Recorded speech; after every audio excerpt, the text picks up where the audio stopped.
"I wish for 200 pounds, said the old man distinctly. A fine crash on the piano greeted the words, and interrupted by a shuddering cry from the old man. "It moved," he cried, "as I wished to twist it in my hand like a snake." "Well, I don't see the money," said his son, as he picked it up and placed it on the table. "Never mind, though, there's no harm done, but it gave me a shock all the same." "I expect you'll find the cash tied up in a big bag in the middle of your bed," said Herbert. He fell on the table for a glass containing a little water to throw over it. His hand grasped the monkey's paw, and with a little shiver he wiped his hand on his coat and went up to bed.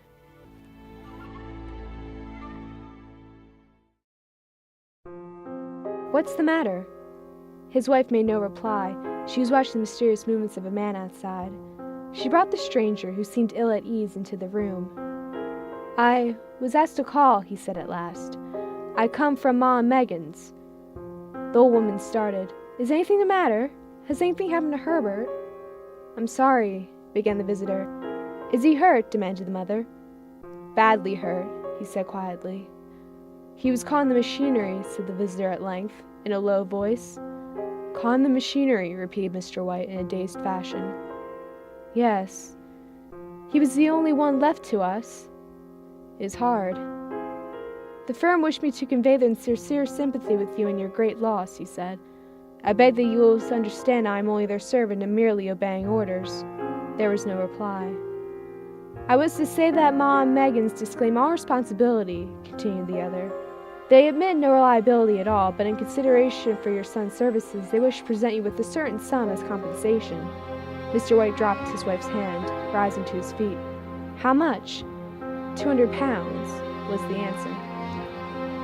In the huge new cemetery, some 2 miles distant, the old people buried their dead, and came back to a house steeped in shadow and silence.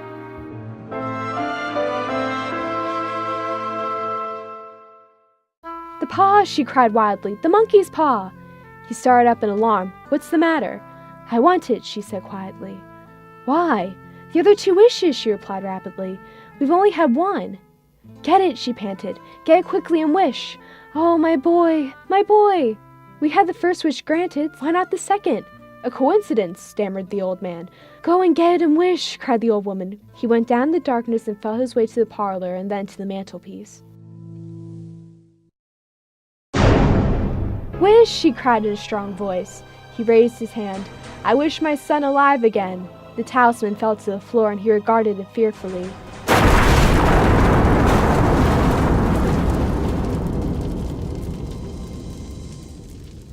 Then he sank trembling into a chair as the old woman, with burning eyes, walked to the window and raised the blind.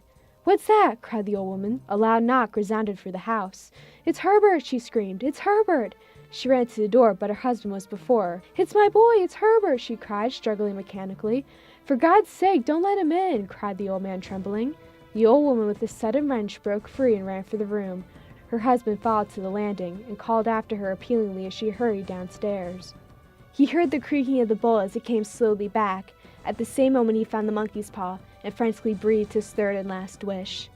The knocking ceased suddenly, although the echoes of it were still in the house. He heard the chair drawn back and the door opened. A cold wind rushing up the staircase, and a long, loud wail of disappointment and misery from his wife gave him courage to run down to her side, and then to the gate beyond. The street lamp flickering outside shone on a quiet and deserted road.